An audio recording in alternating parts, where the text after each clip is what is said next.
13-4강 원소의 주기적 성질 3. 오늘의 주제는 원자 반지름, 이온 반지름입니다. 지난 강의 13-3강에서는 유효핵전화에 대해서 공부했었죠. 유효핵전화는 유효핵전화 자체의 의미도 중요하지만 원소들이 주기적인 성질을 나타내는 이유를 설명할 때 반드시 필요한 개념입니다.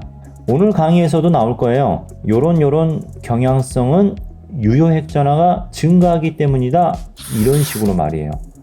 유효핵전화 잘 정리해 두시고요. 유효핵전화에 이어서 오늘 다룰 원소의 주기적 성질은 원자 반지름, 이온 반지름입니다.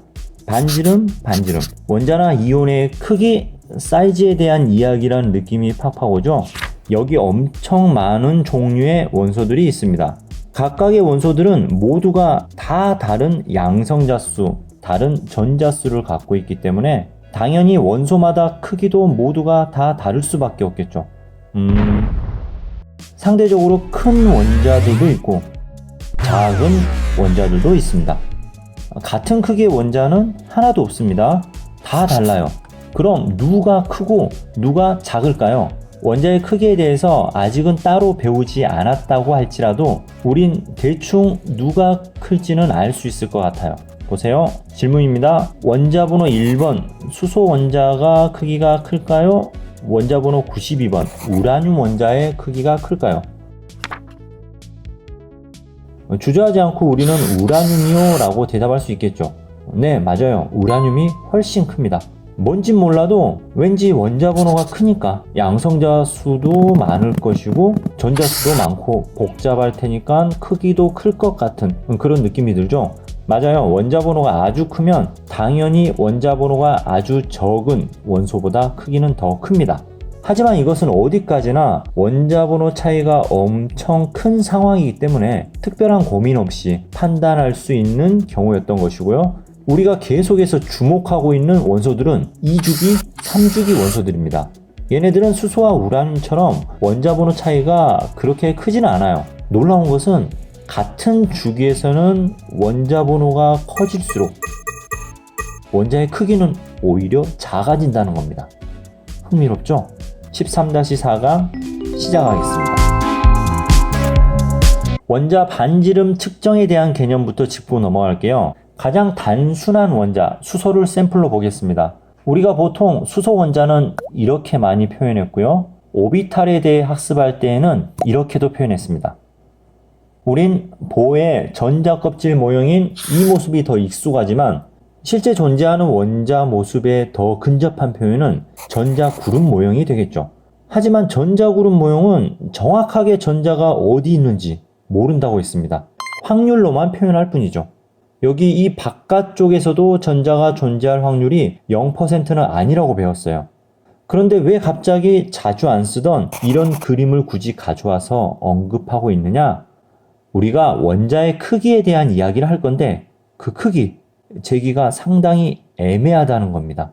이렇게 정확한 궤도가 있는 상황이라면 원자 반지름 재볼까? 그래, 중심인 원자 핵으로부터 가장 바깥 전자 껍질 궤도까지의 거리를 재면 이 길이가 원자 반지름이야 라고 하면 되는데 이건 뭐 원자 핵으로부터 시작해서 길이를 잰다면 반지름은 어디까지 재야 하지? 이런 문제에 부딪힐 수밖에 없습니다. 그래서 일반적으로 원자 한 개의 반지름을 측정하기보다는 원자들이 결합했을 때의 상황을 이용합니다. 수소 원자 결합하면 수소 분자. 금속 원소들의 경우는 금속 원자들이 금속 결합을 쭉 하고 있을 테고요. 수소가 원자 상태일 땐 그 경계가 모호해서 어디까지 재야 할지, 어디까지 측정해야 할지 몰랐지만 수소가 분자가 되면 어느 정도 해결책이 보입니다. 분자를 구성하는 수소 원자에 각각의 원자 핵이 있고요. 이 두 개의 원자 핵 사이의 거리를 절반으로 나누면 2분의 1 하면 수소 원자 하나의 반지름과 유사한 값이 나오겠구나 라는 생각이 들죠. 이런 방법을 공유결합 반지름이라고 합니다. 왜 그러면 여기에서도 유사한 값이라는 애매한 표현을 사용했을까요? 네, 이것도 정확한 수소 원자의 반지름 값은 아니기 때문입니다. 왜요? 분자를 만들면서 전자구름들이 겹쳐지겠죠? 겹쳐져 있다 보니까 원자핵과 원자핵 사이의 거리를 절반으로 나누면 실제 원자 반지름보다는 작게 계산될 수밖에 없습니다. 이건 어쩔 수 없는 한계점이죠. 한계점 하나만 더 이야기하자면 이와 같은 방식으로 원자 반지름을 예측하는 것은 결합을 형성하는 원자들만 이 방식으로 크기를 측정할 수 있다는 겁니다. 결합 자체를 안 하는 원소들, 대표적으로 18족 원소들은 결합을 안 해요. 결합을 안 하니까 당연히 이 방법을 적용하기는 어렵겠죠. 그렇다면 원자 반지름을 측정하는 또 다른 방법이 필요하겠네요. 이 다른 방식에 대해서는 교과서에서도 언급되어 있지 않으니까 그냥 넘어갈게요. 혹시 궁금하면 반데르발스 반지름이라는 것도 있으니 찾아보세요. 자, 기본적으로 원자 반지름 측정 방법에 대한 이야기를 했습니다. 그럼 본론으로 들어가서 원자 반지름에 대한 주기적인 성질을 살펴봅시다. 우리가 주목해야 할 원소들은 2주기, 3주기 원소들. 먼저 같은 족에서 같은 족, 같은 세로줄 원자 번호가 증가할 때부터 봅시다. 원자 번호가 증가하는 방향. 교과서나 참고서적에 많이 등장하는 원자의 크기를 비교할 수 있는 그림을 가져와서 이야기해 볼게요. 자, 1족 봅시다. 리튬, 나트륨, 칼륨. 아래쪽으로 내려갈수록 원자 반지름이 커지네요. 2족도 역시 베릴륨, 마그네슘, 원자 번호가 증가할수록 원자 반지름 크기는 커지고 13족, 붕소, 알루미늄도 역시 같은 족에서는 원자 번호가 증가할수록 원자 반지름이 커집니다. 그렇다면 왜 이런 공통적인 경향성이 나타날까요? 우린 이유를 함께 기억하고 있어야 합니다. 그 이유는 2주기, 3주기, 4주기 아래로 내려갈수록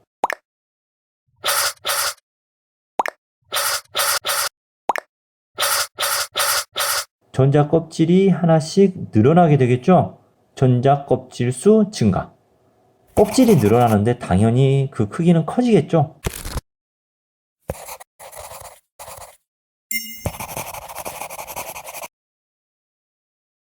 이해할 수 있겠나요? 넘어갑시다. 이번에는 같은 주기에서 같은 주기, 같은 가로줄 원소들 원자 번호가 증가할 때의 원자 반지름 경향성을 살펴봅시다. 증가하는 방향. 리튬, 베릴륨, 붕소, 탄소, 질소, 산소, 플로리. 원자 반지름은 점점 작아집니다. 이건 왜 그럴까요? 참고로 같은 주기는 전자 껍질 수가 모두 같습니다. 2주기니까 모두 전자 껍질은 2개. 그렇다면 전자 껍질 수는 여기에서 원자 반지름 크기에 영향을 주지 않는다는 말이고 원자 반지름에 영향을 주는 다른 요인이 존재한다는 것인데 여기서 또다시 등장하는 개념이 유효 핵전화입니다. 같은 주기에서 원자 번호가 증가할수록 유효 핵전화는 어떤 경향성이 있었죠? 네, 유효 핵전화는 증가합니다. 양성자 수가 증가하니까요. 유효 핵전화가 증가한대요. 이 말은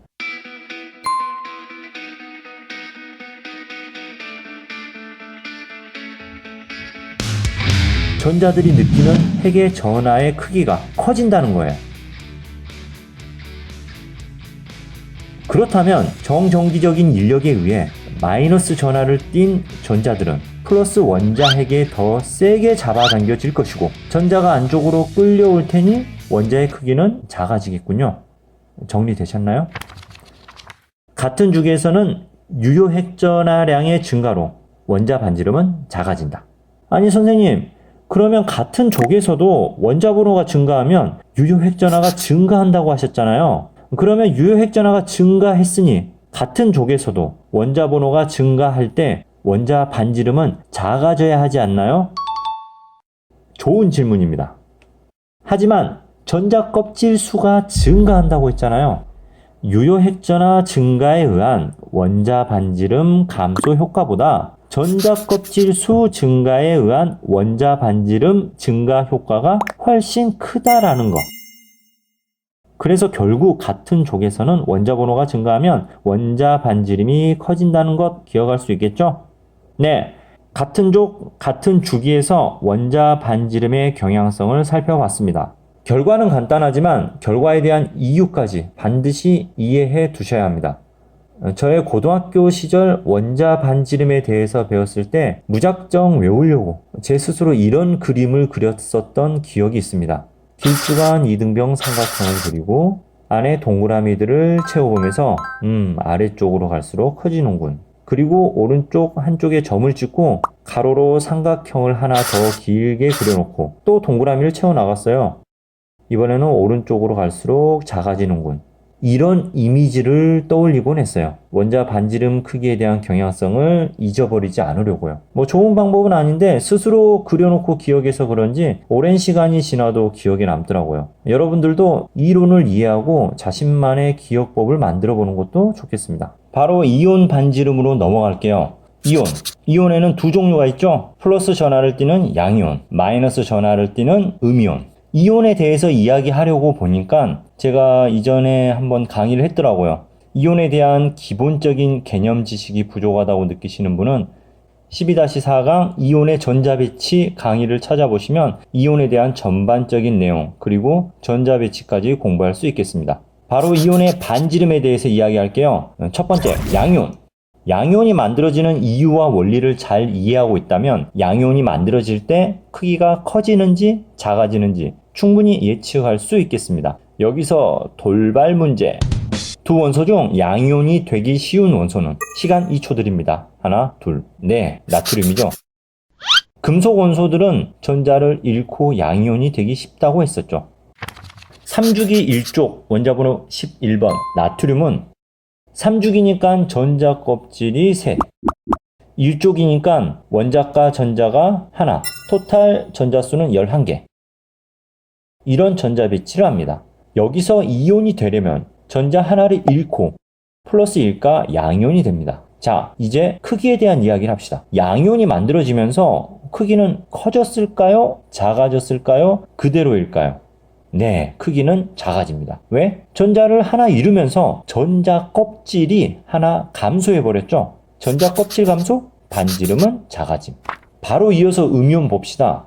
음이온은 왠지 양이온과 반대로 이온이 되면서 크기가 커질 것 같죠? 맞아요. 그런데 왜 크기가 커지는지까지 그 이유를 잘 설명할 수 있어야 합니다. 3주기 17족 원자번호 17번 염소를 살펴볼게요. 3주기니까 전자 껍질 3개. 17족이니까 원자과 전자 7개. 토탈 전자수 17개. 이런 전자 배치를 하죠. 염소는 전자 하나를 얻어 음이온이 됩니다.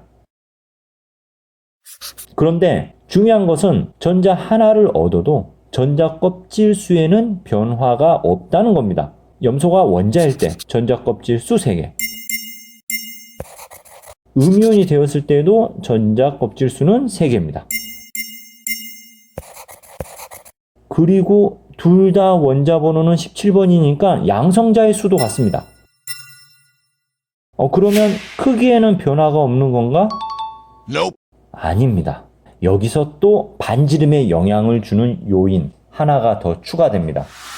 같은 전자 껍질에 전자가 하나 더 들어가게 되면 좁아.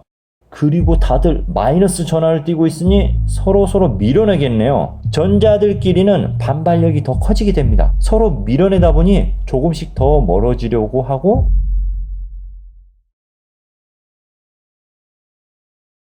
자연스럽게 이온의 크기가 더 커지게 됩니다. 따라서 음이온이 만들어지면 음이온이 되기 이전보다 크기는 커진다. 왜? 전자 사이의 반발력 때문에. 주의할 것은 절대 음이온이 된다고 전자 껍질 수가 증가하는 것은 아니라는 거예요. 기억하세요. 땡땡땡 원소는 음이온이 될 때 전자 껍질 수가 증가하면서 반지름이 커진다. B. 이런 식의 오답. 제가 교내 시험 문제 낼 때는 자주 쓰는 오답 보기였습니다. 주의하세요. 네, 양이온이 되기 전과 후, 음이온이 되기 전과 후의 반지름 크기를 비교했고 왜 그런가에 대해서 이야기했습니다. 여러분들도 크기에 대한 경향성을 이유까지 자연스럽게 설명할 수 있어야 합니다. 여기까지 공부하시면 원자나 이온에서 반지름에 영향을 주는 요인들이 모두 나왔어요. 스스로 정리해 놓으셔야 합니다. 첫 번째, 전자 껍질수. 두 번째, 유효 핵전화. 세 번째, 전자 사이 반발력. 전자 껍질수 증가, 반지름 증가. 유효 핵전화가 증가하면 반지름 감소. 전자 사이 반발력이 증가하면 반지름 증가. 이 세 가지 요인 중에 가장 영향력이 큰 것은 무엇일까요? 네, 전자 껍질수입니다. 전자 껍질수가 갑이에요. 예. 계속해서 같은 족과 같은 주기에서 나타나는 이온 반지름의 경향성에 대해서 살펴봅시다. 이온 반지름의 경향성은 방금 전에 살펴보았던 원자 반지름의 족과 주기에서 나타나는 반지름 경향성과 결과도 같고 이유도 같습니다. 굳이 부가적으로 더 설명할 필요는 없어 보여요. 그러니까 여기에다 2주기, 3주기 원소들을 이온으로 표현해 볼게요.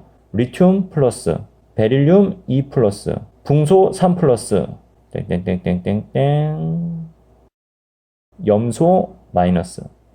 같은 족에서 원자 번호가 증가, 이온의 크기도 증가. 왜? 전자 껍질 수가 증가하니까. 이번에는 같은 주기에서 원자 번호가 증가해요. 이온의 크기는 감소합니다. 여기서도 오른쪽으로 갈수록 크기가 감소되죠.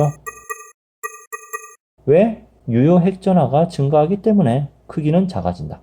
그런데 말입니다. 같은 2주기인데 선생님이 왼쪽 양이온 부분과 오른쪽 음이온 부분을 따로 나누어 경향성을 이야기했죠. 이렇게 나누어서 설명할 때 왜 이러지? 이런 생각 하셨나요? 왜 리튬부터 플로린까지 하나로 묶어서 경향성을 설명하지 않았을까? 이런 의문이 들어야겠죠. 보통 이온 반지름 크기에 대한 경향성을 비교할 때 같은 주기 안에 있는 전체 원소들에 대한 경향성을 이야기하지는 않습니다. 왼쪽 금속 원소들은 양이온을 만들고 오른쪽 비금속 원소들은 음이온을 만들기 때문에 같은 주기이지만 전자 껍질 수가 다르죠. 왼쪽 양이온의 전자 껍질 수가 하나 더 적어요. 그러니 음이온으로 넘어오는 순간 전자 껍질 수가 하나 더 많으니까 크기는 확 커지고 그 이후로는 또 작아집니다. 그리고 중간에 있는 원소들은 상황에 따라서 양이온이 될 수도 있고 음이온이 될 수도 있거든요. 그래서 획일적으로 양이온이나 음이온 중 하나로 정해놓고 만들어서 반지름 크기를 비교하는 것 자체가 큰 의미가 없습니다. 따라서 여러분들은 같은 양이온을 만들 때 같은 주기에서 이온들끼리의 반지름에 대한 경향성은 원자 번호가 커질수록 이온 반지름은 작아진다라는 거. 역시 같은 음이온을 만들 때 이온 반지름의 경향성도 같은 주기에서는 원자 번호가 증가할수록 이온 반지름도 작아진다 라는 것을 분석할 수 있으면 됩니다. 3주기도 마찬가지고요. 그래서 보통 이온 반지름의 경향성을 시험에서 묻는 경우는 이렇게 같은 주기에 있는 원소들 전체의 이온 반지름의 경향성을 묻기보다는 2주기와 3주기에 걸쳐 있으면서 전자 껍질 수가 같은 이온들, 그러니까 질소, 산소, 플로린, 나트륨, 마그네슘, 알루미늄 원소들이 이온이 되었을 때의 반지름 크기의 경향성을 묻거나 3주기와 4주기에 걸쳐 있는 인, 황, 염소, 칼륨, 칼슘 이런 원소들이 이온이 되었을 때 반지름의 크기 경향성을 묻는 문제가 주로 출제됩니다. 이런 식으로 말이에요. 2021학년도 수능 14번 문제를 볼게요. 다음은 원자 A에서 D까지에 대한 자료이다. A에서 D까지 원자 번호는 각각 7번, 8번, 12, 13번 중 하나이고 원자 번호 7번, 8번, 12번, 13번. 미지의 원소 A, B, C, D가 선생님이 이야기한 2주기, 3주기에 걸쳐있는 원소들이라는 거 확인할 수 있죠.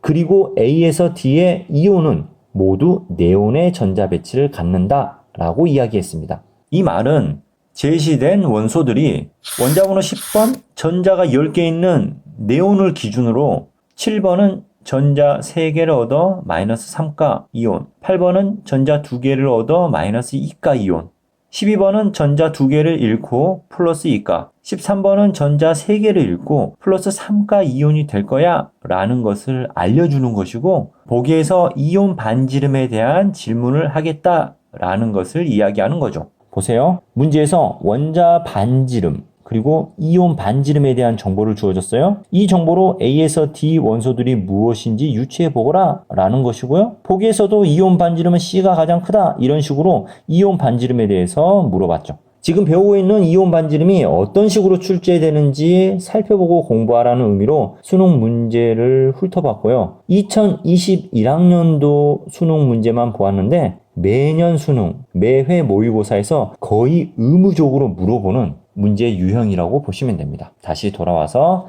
방금 보니까 2주기, 3주기에 걸쳐있는 이온들의 크기 비교 혹은 3주기, 4주기에 걸쳐있는 원소들의 이온 크기 비교가 중요하다고 시험 문제에 자주 나온다고 이야기했는데 왜 그러지? 왜 같은 주기에 있는 원소들이 아니라 이렇게 걸쳐있는 이온들의 크기를 비교했을까? 얘네들한테는 어떤 비밀이 숨겨져 있길래 이렇게 물어볼까? 이런 생각을 할 수 있겠죠. 생각해 봅시다. 이온을 만드는 가장 큰 이유가 뭐라고 했었죠? 안정해지려고. 안정해지기 위해서 가장 안정한 18족의 전자배치를 닮아간다고 했었죠. 제가 12-4강에서요. 저도 방금 다시 12-4강을 한번 찾아 듣고 왔습니다. 결국 여기에 있는 질소, 산소, 플루오린은 전자 3개, 2개, 1개를 얻으면서 전자배치가 2p6으로 끝나는 네온과 같은 전자배치가 되면서 이온이 되었던 것이고요. 나트륨과 마그네슘은 전자를 하나, 2개 잃으면서 역시 네온과 전자배치가 같아집니다. 전자배치가 같다? 네모친 이온들이 모두 전자껍질 2개 그리고 모두 10개의 전자로 채워진 모습이라는 겁니다. 모두 다 1s2, 2s2, 2p6 이와 같은 전자 배치를 한다는 거예요. 이런 이온들을 전자수가 같다고 해서 등전자 이온이라고 합니다.